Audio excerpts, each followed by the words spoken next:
Providing a dedicated and reliable service aimed at keeping you informed and up to date. This is Pilipinas Prime.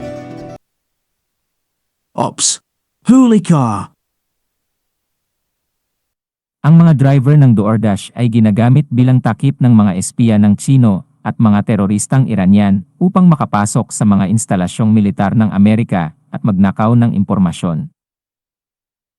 Sinabi ng nangungunang senador sa Daily Mail, na ang mga karibal tulad ng China ay nagiging mas mapag-imbento sa kanilang mga pamamaraan ng pagpasok sa mga sensitibong pasilidad na ginagamit ng militar ng US.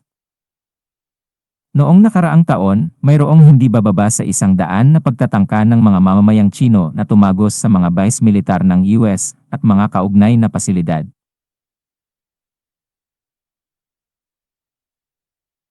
Mas madali silang makapasok sa pamamagitan ng pag-aakala ng pagkakakilanlan ng mga bisita o mga driver ng DoorDash na may pagkakataong malihis sa landas at mapunta sa o malapit sa mga sensitibo at lihim na pasilidad ng federal.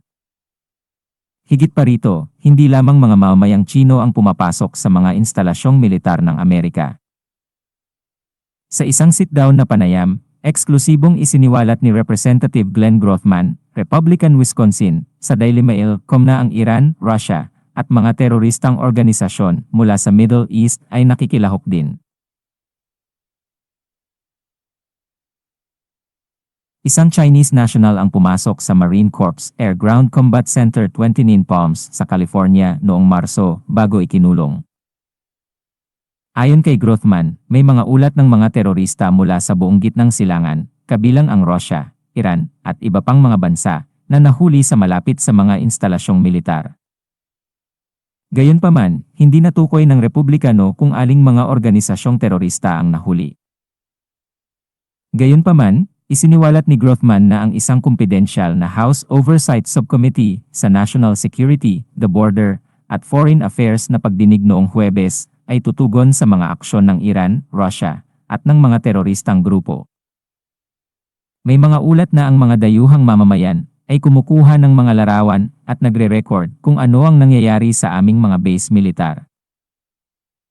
Inangkin din niya na ang iba't ibang mga dayuhang mamamayan maaaring nakakakuha ng mga trabaho bilang DoorDash o isang bagay o iba pa at pagkatapos ay sumusulpot, nakikita kung ano ang maaari nilang malaman mula sa mga base militar ng US.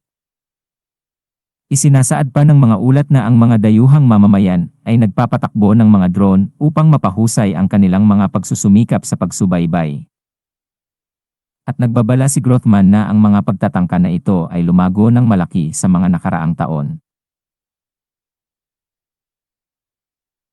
Hindi ito isang bagay na pinaniniwalaan namin na nangyayari sa isang makabuluhang antas lamang ng ilang taon na ang nakakaraan, sabi niya. Kaya ang bagong bagay na ito.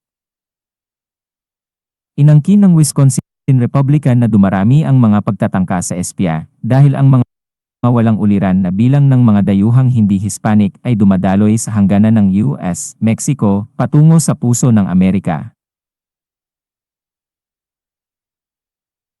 Kailangan mong magtaka kung ano ang nangyayari kapag pinag-uusapan mo ang bilang ng mga insik na tumatawid sa southern border, hindi dahil nandito silang lahat para sa intelligence work, ngunit kapag tumaas ito ng 80 factor sa isang taon. Mula noong Oktubre, humigit kumulang 25,000 mamamayang Tsino ang ikinulong ng Customs and Border Protection, CBP. Sa Huwebes, magho-host ang Kamara ng Classified Hearing patungkol sa mga pagtatangka ng China na tiktikan ang mga tauhan ng militar ng Amerika at kunan sila ng litrato sa aksyon. Ang isa pang grupo ng mga Chinese na nagpapanggap bilang mga turista ay gumala sa isang base sa New Mexico na katabi ng White Sands National Park. Isang grupo ng mga Chinese national ang pinahinto noong 2023 habang nag-scuba diving malapit sa Missile Row sa Cape Canaveral, ipinapakita dito.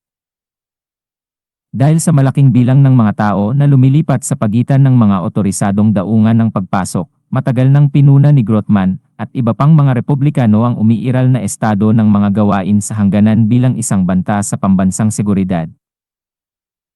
Nagpahayag siya ng pagkaalarma tungkol sa hindi pangkaraniwang malaking bilang ng mga Chinese na pumasok sa bansa sa pamamagitan ng southern border nitong mga nakaraang buwan at binanggit ang posibilidad na sila ay mga kalahok sa mga programa sa pagsubaybay. Isang Chinese national ang pinigil ng mga opisyal matapos tumangging umalis sa nakahiwalay na military training base sa disyerto ng California, Marine Corps Air Ground Combat Center 29 Palms, noong Marso. Ang tao ay pumasok sa bansa nang walang pahintulot, ayon sa mga opisyal ng Border Patrol.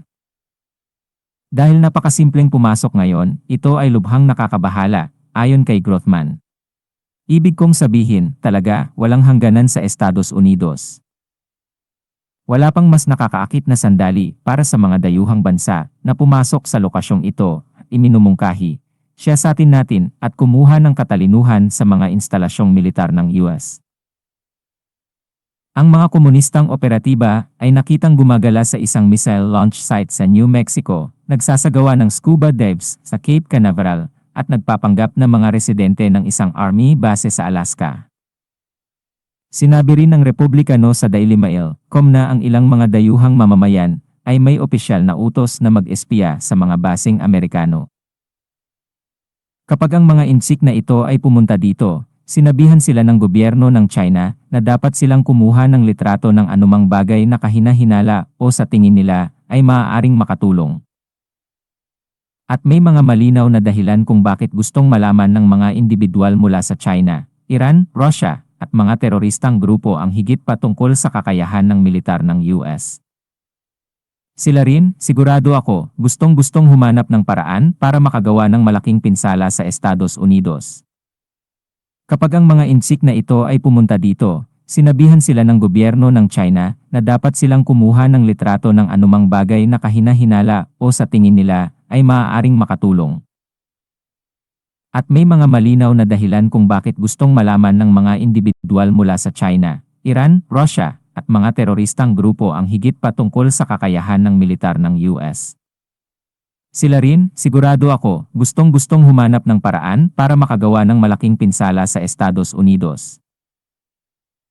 Ang Fort Wainwright, ang sentro ng mga operasyon ng militar ng US sa Arctic, ay naging paksa ng isang maliwanag na pagtatangka ng espiya, iniulat ng Wall Street Journal.